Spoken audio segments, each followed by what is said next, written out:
Bonjour à tous, bienvenue à vos 5 minutes juridiques avec le cabinet d'avocats Landau Associés par VK. Dans quelques secondes, nous allons parler des contrats de Cahors. Stop ou encore faut-il s'en servir? Mais tout de suite, les brefs de la semaine avec un très gros volet environnemental, puisque le Conseil d'État enjoint au gouvernement de prendre de nouvelles mesures plus fortes sur les gaz à effet de serre.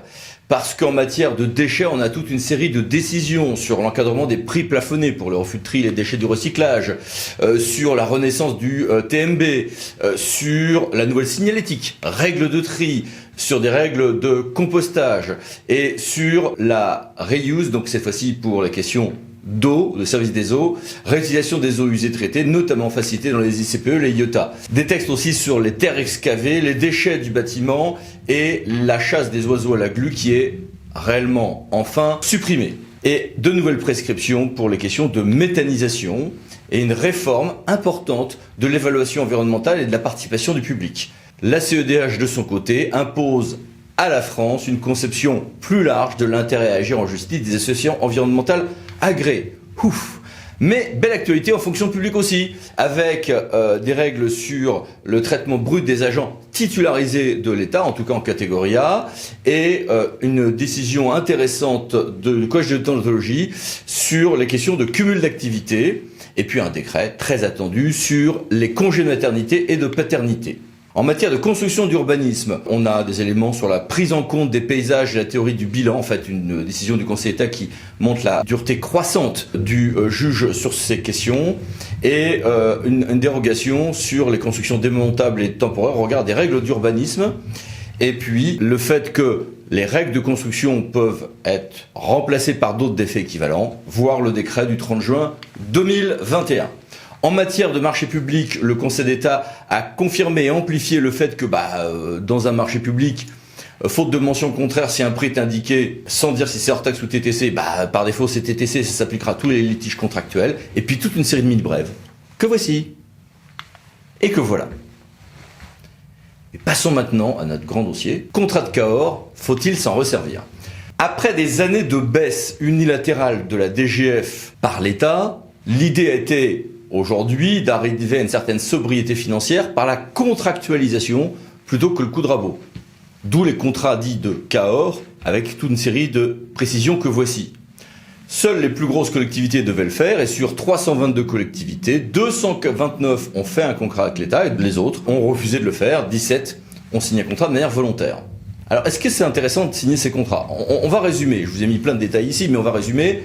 Il n'y a pas beaucoup d'intérêt à signer un contrat, mais il y a beaucoup d'inconvénients à ne pas les signer. Si on rentre dans cette démarche, il y a un objectif d'évolution des dépenses réelles, pour une moyenne de 1,2% au niveau national, l'objectif de l'amélioration du besoin de financement, et un autre objectif sur la question de capacité de désendettement. Voici quelques détails. Intéressant, le Théâtre Bordeaux a estimé qu'un département refusant de signer un tel contrat se voit donc imposer des objectifs par l'État, objectifs a priori moins bons, d'accord, mais que ça peut être annulé pour erreur manifeste d'appréciation quand le préfet n'a pas assez pris en compte les éléments du dossier, notamment en l'occurrence la croissance de la population du département. La question se pose maintenant, puisque ces contrats ont été suspendus avec la crise covidienne. On va sans doute les reprendre pour l'avenir. Stop ou encore? Et surtout, est-ce qu'on va les étendre à presque toutes ou à toutes les collectivités, comme l'a proposé l'ancien ministre Jean Arthuis?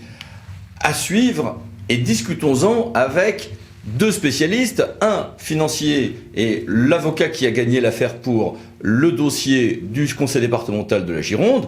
Bonjour à tous les deux. Bonjour à tous. Pierre-Mathieu, on commence par toi. Quel était votre vécu de ce contrat? Les fonctionnaires et élus territoriaux ont une pleine latitude pour négocier. En face, les fonctionnaires d'État, qui sont pleins de bonne volonté, n'ont pas les moyens de discuter. Ils n'ont pas de véritable délégation en matière contractuelle. Donc on passe un moment long à échanger, mais tout remonte à la centrale parce qu'en fait, ils ont peu de pouvoir de négociation. Donc c'est assez difficile, c'est une non-négociation complètement déséquilibrée. Et du coup, quels sont tes conseils pour ceux qui s'engageraient dans cette démarche? Si on s'y oppose, finalement, on paye plus cher la non-application des normes que donne l'État. Par ailleurs, les conseils qu'on peut donner, eh bien finalement, c'est d'essayer de faire en sorte que l'année 0, si c'est 2022, soit une année haute, puisque c'est sur cette référence-là que les évolutions seront calculées. Il faut donc être vigilant à rattacher au maximum des charges et à essayer de passer tout ce qui peut être exceptionnel, comme les indemnités de remboursement anticipé d'emprunts qu'on voudrait renégocier par exemple. Passons à toi Yvon, comment ça s'est-il passé pour ce contentieux gagné par le département de la Gironde? Le préfet et le département étaient différents très nets, et le préfet a d'autorité fixé un montant de 1,20 en se fondant sur le débat d'orientation budgétaire principalement, qui est pourtant bien antérieur au moment où il a statué. Le département, pour sa part, revendiquait la majoration de 0,15% tenant à l'évolution de sa population. Ce qui est important de noter, c'est que le tribunal nous a suivis sur la question de l'erreur manifeste d'appréciation, pas sur l'erreur de droit pure et simple, sur l'erreur manifeste d'appréciation. Il a simplement considéré qu'au regard des circonstances de l'espèce, le préfet ne pouvait pas écarter cette demande de majoration, et surtout pas en se fondant exclusivement sur le DOB qui était antérieur et qui avait été démenti par des éléments factuels postérieurs. Erreur manifeste d'appréciation, ça veut dire que les collectivités qui veulent engager ces contentieux doivent se doter d'une analyse sérieuse, financière et factuelle. Il ne suffit pas d'arriver en disant « j'avais droit à tel critère, il m'a été refusé ». Il faut montrer en quoi l'évaluation qui a été faite par le préfet est en décalage, et en décalage net par rapport à la prévision réelle au regard des données chiffrées que les collectivités seront en état de produire. Il faut donc s'armer pour ce type de contentieux. Bon, l'enjeu en valait la peine, hein.